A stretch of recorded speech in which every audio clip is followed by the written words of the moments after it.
Good morning students of class 7th। आज हम पढ़ेंगे हिंदी बाल महाभारत का चैप्टर 28 और 29, जिसमें पांडवों और कौरवों के सेनापति का चुनाव होगा और पहला, दूसरा और तीसरे दिन के युद्ध के बारे में चर्चा होगी। ठीक है, उससे पहले हम अपनी कहानी जो हमने पढ़ी थी पिछली, उसको हम थोड़ा दोहरा लेते हैं और देखते हैं।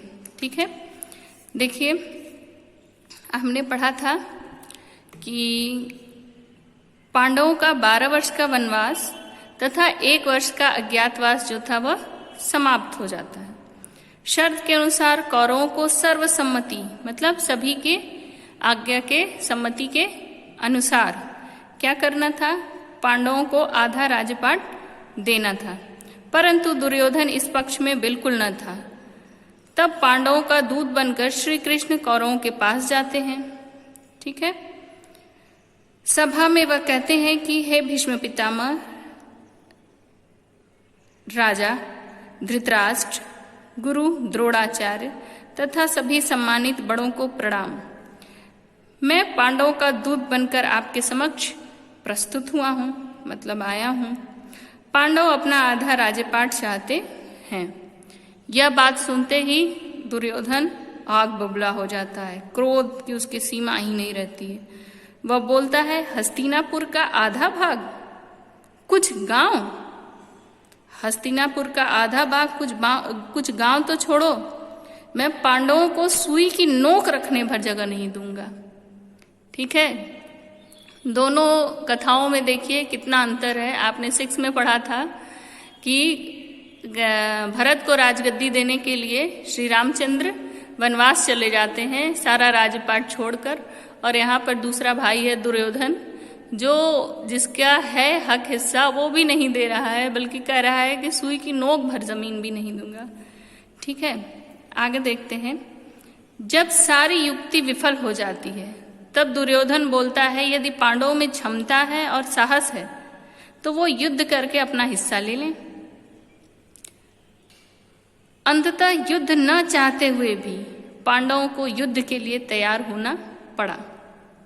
ठीक है,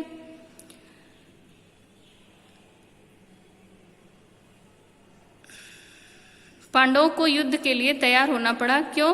क्योंकि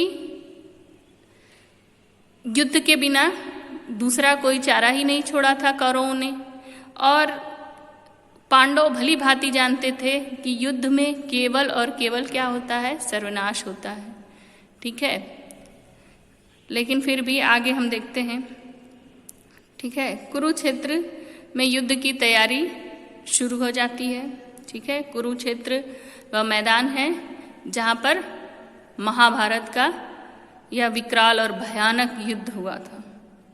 ठीक है, दोनों ही सेना पूर्ण तैयारी के साथ सुसज्जित होकर युद्ध के मैदान में पहुंचने के पूर्व देखिए क्या करते हैं। पांडवों के सेनापति का चुनाव होता है। ठीक है, पांडवों के सेनापति का चुनाव के रूप में किसको चुना जाता है? धृष्टद्युम्न को सेनापति के रूप में चुना जाता है। ठीक है, अब इसमें आता है कि धृष्टद्युम्न है कौन। ठीक है, धृष्टद्युम्न राजा द्रुपद के पुत्र थे, द्रौपदी के भाई तथा पांचाल राज्य के राजकुमार थे। ठीक है, उन्हें उनकी वीरता के कारण, धृष्टद्युम्न को उनकी वीरता के कारण सेनापति चुना जाता है। ठीक है, आगे देखते हैं। पांडवों की विशाल सेना के 7 सेनानायक। ठीक है, पांडव अपनी सेना को 7 भागों में बांट देते हैं और हर एक भाग का एक सेनानायक नियुक्त करते हैं। देखते हैं, पांडवों ने अपनी सेना को 7 हिस्सों में बांटा।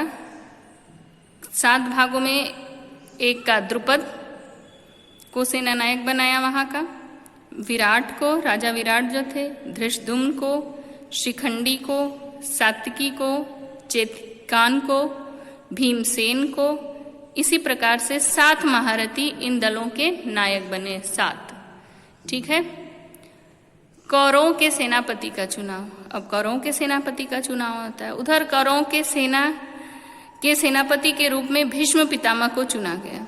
तब भीष्म पितामह ने कहा, युद्ध का संचालन करके मैं अपने ऋण से यानी कर्ज से तो मुक्त हो जाऊंगा, ठीक है, परंतु कर्ण तुम लोगों को बहुत अधिक प्रिय है, तुम लोगों को सेनापति के रूप में कर्ण का ही चुनाव करना चाहिए था। यह बात सुनकर कर्ण क्रोधित हो गया और बोला, जब तक भीष्म पितामह युद्ध की भूमि में रहेंगे जीवित, तब तक मैं कुरुक्षेत्र में कदम नहीं रखूंगा। अर्थात जब तक वह सेनापति बने रहेंगे तब तक मैं युद्ध के मैदान में नहीं उतरूंगा, ठीक है। और ऐसा उसने किया भी। आगे देखते हैं, कुरुक्षेत्र के युद्ध में 2 राजा जो थे वो सम्मिलित नहीं हुए थे, ठीक है। पूरे विश्व से सारे जितने थे भारत से जितने भी राजा थे जिन्होंने युद्ध किया, उनमें से 2 राजा ऐसे थे जिन्होंने महाभारत के किसी भी पक्ष में, न कौरवों न पांडवों, दोनों में से किसी के पक्ष में युद्ध नहीं किया। पहले थे बलराम जो कृष्ण के बड़े भाई थे, दूसरे भोजकट के राजा रुक्मी जो कृष्ण की पत्नी रुक्मिणी के भाई थे। ये 2 युद्ध में शामिल नहीं हुए, ठीक है। आगे देखते हैं हम लोग, अर्जुन का भ्रम। दोनों पक्ष की सेना युद्ध के लिए सुसज्जित होकर तैयार थी। तभी अर्जुन बेचैन हो उठते हैं, बोलते हैं, हे माधव, मैं किससे युद्ध कर रहा हूं? युद्ध भूमि में सामने कौन है? मेरे पितामह हैं, मेरे गुरु हैं, मेरे भाई बंधु हैं। इस प्रकार से वो अर्जुन अधीर हो जाते हैं। तब श्री कृष्ण ने अर्जुन को गीता का ज्ञान दिया, ठीक है। गीता में 18 अध्याय हैं और 700 श्लोक हैं। महाभारत में यह सबसे उत्कृष्ट यहाँ पर जीवन का सार है, ठीक है। और इसका एक श्लोक मैं आपको बताती हूँ। यदा यदा ही धर्मस्य ग्लानिर्भवति भारत अभ्युत्थानम धर्मस्य तदास्य मानव सृजाम्यहम्, ठीक है। ये किसका है? गीता का श्लोक है। आगे देखते हैं, युधिष्ठिर का कौरव पक्ष की ओर जाना, ठीक है। तभी एकाएक युद्ध भी अर्जुन समझते हैं, उनको गीता का उपदेश देते हैं कृष्ण कि जब अधर्म की बात होती है तो वहाँ पर भाई बंधु गुरु मित्र नहीं आते हैं, वहाँ पर केवल हमें कर्म देखना चाहिए। यहाँ पर युधिष्ठिर जो हैं वो अपना धनुष बाण रखकर कौरवों के सेना की ओर बढ़ते चले जाते हैं। देखकर सब लोग दंग रह जाते हैं कि ये क्या, युद्ध के शुरुआत में ही युधिष्ठिर छोड़ के सब कुछ जा रहे हैं। तो वो जाते हैं और जाके अपने पितामह गुरु द्रोणाचार्य कृपाचार्य जो भी उनके गुरु थे सबका दंडवत प्रणाम करते हैं, सबका आशीर्वाद लेते हैं। और भीष्म पितामह कहते हैं कि मुझे युधिष्ठिर तुमसे यही उम्मीद थी, और सभी लोग उन्हें युद्ध में विजयी होने का आशीर्वाद देते हैं। इस प्रकार से अर्जुन और युधिष्ठिर युद्ध के लिए तैयार हो जाते हैं। बाकी सब ठीक है। यहाँ एक और जानकारी दे दें आपको कि महाभारत का युद्ध जो था वह कुल 18 दिन चला था। ये कई बार प्रश्न पूछता है, ठीक है, कि महाभारत का युद्ध कितने दिन चला था, तो 18 दिन। युद्ध का पहला दिन देखते हैं हम लोग। कौरवों की सेना में अग्रभाव पर प्रायः दुशासन ही रहा, ठीक है। दुशासन कौन था? दुर्योधन का भाई, कौरवों का योद्धा था, ठीक है। दुशासन ही आगे रहा और पांडवों में भीमसेन आगे थे, ठीक है। युद्ध में बेटे ने पिता के प्राण लिए, ये युद्ध ही ऐसा था, ठीक है।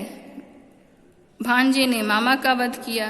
पहले दिन के युद्ध में पांडवों की दुर्गति हो गई, मतलब वो एकदम असहाय हो गए, बहुत हानि हुई। किसके पक्ष की? पांडवों की पक्ष की। युद्ध का दूसरा दिन, दूसरे दिन का युद्ध प्रारंभ हुआ और सारी कौरव सेना में अर्जुन का मुकाबला करने वाला केवल कौन था? 3 लोग थे, भीष्म पितामह, गुरु द्रोणाचार्य और कर्ण। यही 3 थे जो किसका? अर्जुन का मुकाबला कर सकते थे। और कर्ण ने कसम खाई थी कि वह अर्जुन के अलावा और किसी पांडव को क्षति नहीं पहुंचाएगा, उसके प्राण वह लेगा। किसके? अर्जुन के। दूसरे दिन का युद्ध कौरवों के लिए भारी रहा। ठीक है, इस दिन दूसरे दिन कौरवों की ज़्यादा क्षति हुई। ठीक है, तीसरे दिन का युद्ध, तीसरे दिन के युद्ध में देखिए, तीसरे दिन के युद्ध में कौरवों पर भारी रहा प्रारंभ में। ठीक है, प्रारंभ में पितामह ने भयंकर शुरुआत की, परंतु युद्ध की समाप्ति तक अर्जुन ने कुशल युद्ध किया और सूर्यास्त के बाद युद्ध समाप्त हुआ। ठीक है, यहाँ पर युद्ध का एक नियम था कि जब सूर्योदय होगा तो उससे युद्ध प्रारंभ होगा और सूर्यास्त के साथ यह युद्ध समाप्त होगा। ठीक है, कहानी तो बहुत ही अच्छी है, बड़ी है, लेकिन आपकी किताब में बहुत ही संक्षेप में दिया है। ठीक है, तो आप इसको सारे लेसन को पढ़ते रहा करिए और पढ़ने से पहले मैंने एक बार नहीं कई बार बताया है कि आपके हाथ में पेंसिल होनी चाहिए। जहाँ आपको इम्पोर्टेंट लाइन लगे वहाँ आप उसको अंडरलाइन करते हुए जाएंगे। ठीक है, तो इस प्रकार से पहला, दूसरा और तीसरा दिन का युद्ध यहाँ पर समाप्त होता है। ठीक है, आगे देखते हैं, आगे का युद्ध जो है अगली कक्षा में, अगली क्लास में हम देखेंगे जब अगला हमें मिलेगा क्लास।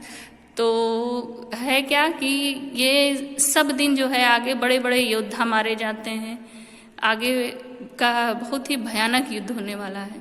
ठीक है, तो आप लोग पेंसिल लेकर एक एक लाइन पढ़िए और कोई भी चैप्टर छोड़िए मत, रीडिंग लगाइए, स्टोरी है। ठीक है, जितना पढ़ेंगे उतना ये आनंद देगा। ठीक है, तो इसके साथ आज की कक्षा में हमने क्या क्या पढ़ा, कुरुक्षेत्र में युद्ध की तैयारी पढ़ा, पांडवों के सेनापति का चुनाव पढ़ा, धृष्टद्युम्न के बारे में पढ़ा कि वह कौन थे, पांडवों की विशाल सेना के 7 सेना नायकों के बारे में पढ़ा, कौरवों के सेनापति के बारे में पढ़ा, कुरुक्षेत्र के युद्ध में जो 2 राजा थे जिन्होंने भाग नहीं लिया था, बलराम और राजा रुक्मी के बारे में पढ़ा, अर्जुन का क्या भ्रम था उसको श्री कृष्ण ने तोड़ने के लिए उनको गीता का उपदेश दिया।